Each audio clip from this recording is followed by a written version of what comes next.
I'm Nathan Ponchard, this is Chasing Cars, and this is the second generation Audi A1. Just like the first A1, which surfaced 9 years ago, and indeed the original Audi 50, which was Germany's first posh super mini sold only in Europe between 1974 and 78, Audi's smallest car shares mechanical and structural DNA with the Volkswagen Polo. But unlike those two previous examples, this time there's way more visual difference to separate the fancier Audi from the cheaper Volkswagen. Apparently 70% of A1 buyers said the number one reason why they bought an A1 is because they loved the design, and that's why Audi has gone to town with this new generation car.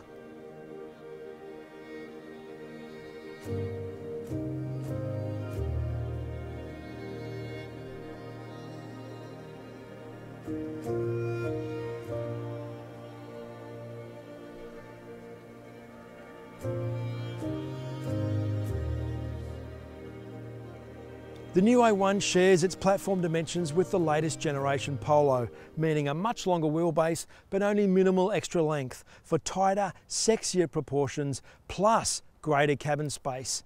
But the new A1 also goes to great lengths to appear both more premium and more identifiably Audi.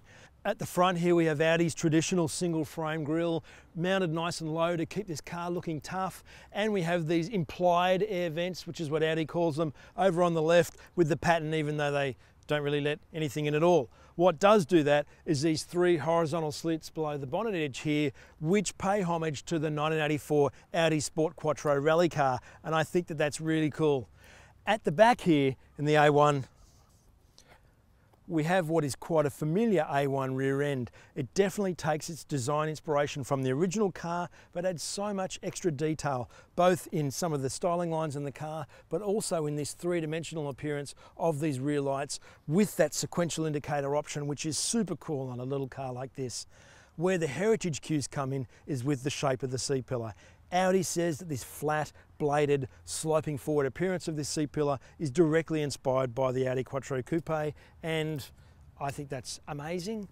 The roofline here is a $900 option. It's called Mythos Black, and it drops the height of the roof down, so it makes the car look lower and only starts to colour right at the top of the window line to give the A1 an even lower and meaner stance.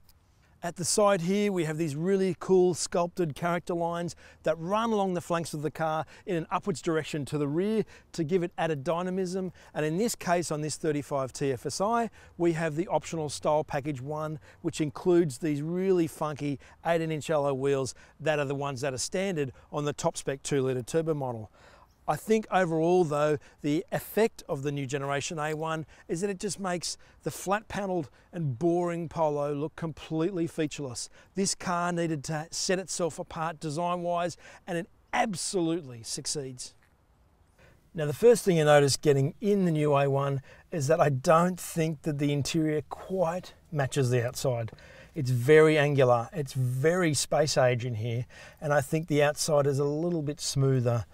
That said, I love the way that the center console here is angled towards the driver, and it does definitely set itself apart from the Polo that it's based on, even though some of the elements of it appear similar. Here we have these strakes between the two passenger ventilation outlets, which sort of channels the A4, but without perhaps the quality of that car.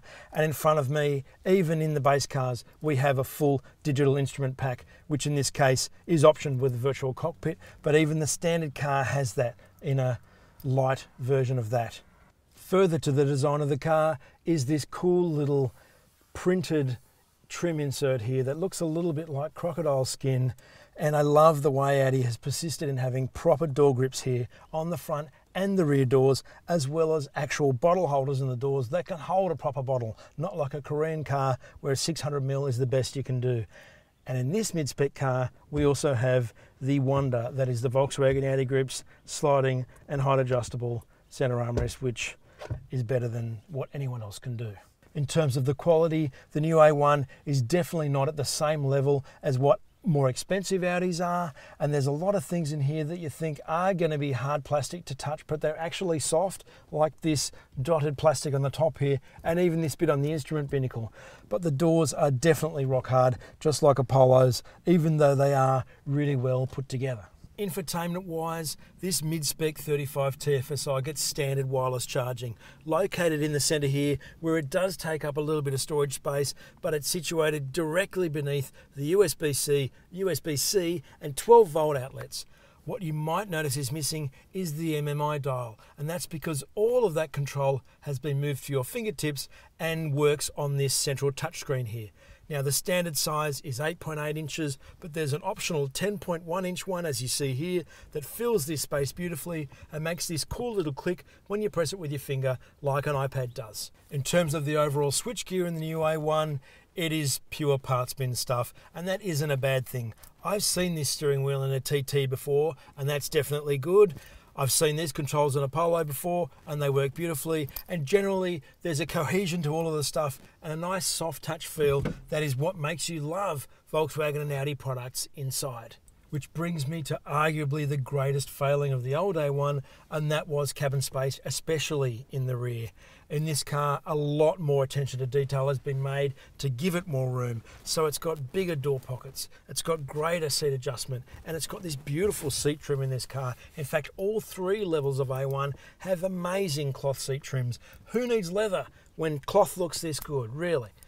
And then if we move into the back seat, I actually have somewhere to sit that has some space and isn't a prison sentence. I have a modicum of under-thigh support, even though it's not amazing. I have a proper door grab. I have a great view out and a pretty good view ahead. And if you want to take a bottle of gin to a party, there's even a bit of room in the door here to put an actual bottle instead of, well, nothing.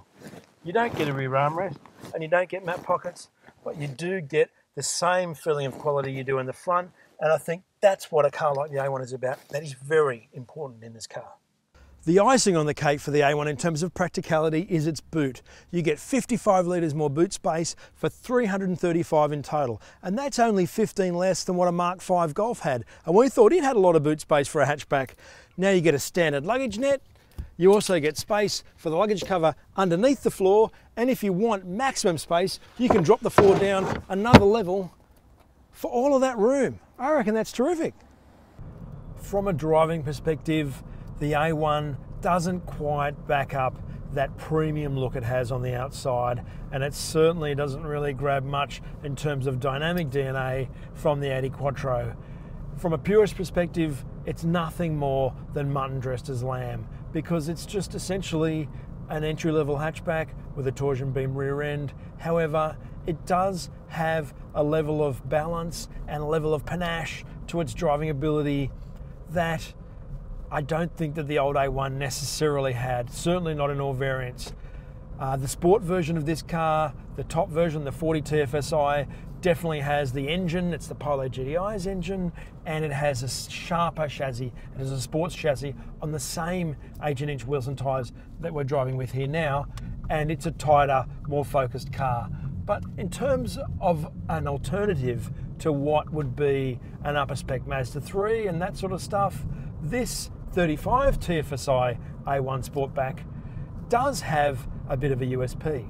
Now, the steering isn't really connected to anything per se. It doesn't have a whole lot of feel, but it is really sharp. Like, it's precise, and its turn in is really quite keen. So it does take a while for you to learn how much lock to give to get it to turn into a corner and to keep it clean and to work with the balance of the car, which you can feel in pretty much any corner. It's there, and it's tangible. I just wish it had a bit more steering weight to it.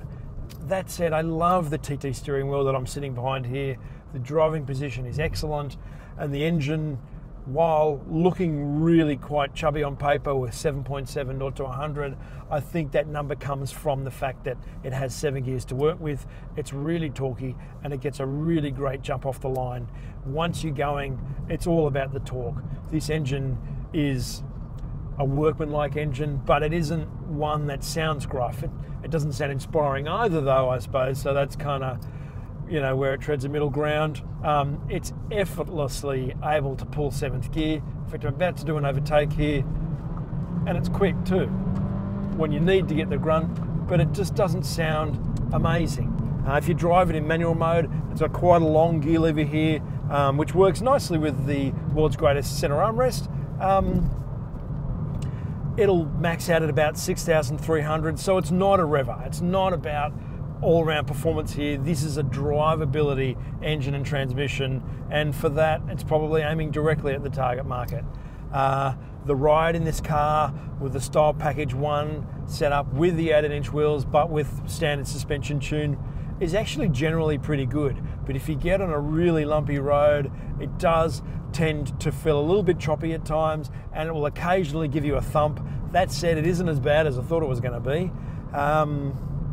Overall, I think the A1 definitely has more flair and a little bit more flavour than the Volkswagen Polo does, and the Volkswagen isn't available with this engine, which is the brand new 1.5 direct injection, blah, blah, blah, blah, blah. It's the one that's going into the next Golf and went into the last of the Golf 7s in Europe. It's a good thing, but it's not gonna blow your socks off. The new Gen A1 needed to elevate its sophistication to another level, and for the most part it effortlessly succeeds. It may not hit the design highs of the interior of the original A1, but the outside is frigging sensational, and that's what the punters wanted. Plus more room, more tech, and greater class. This 35 TFSI may be more about admiration than inspiration in terms of the way it drives, but it has the core chassis talent to really entertain. If it's balls out fun that you really want, however, there's always the 40 TFSI. For roughly another 9 grand than this, you get proper fruity, barky hot hatch fun, and that car is easily the best A1 yet. If you haven't subscribed, please do so below the video, hit the notification bell and leave a comment on the Audi A1 Sportback or on Chasing Cars. Thanks for watching.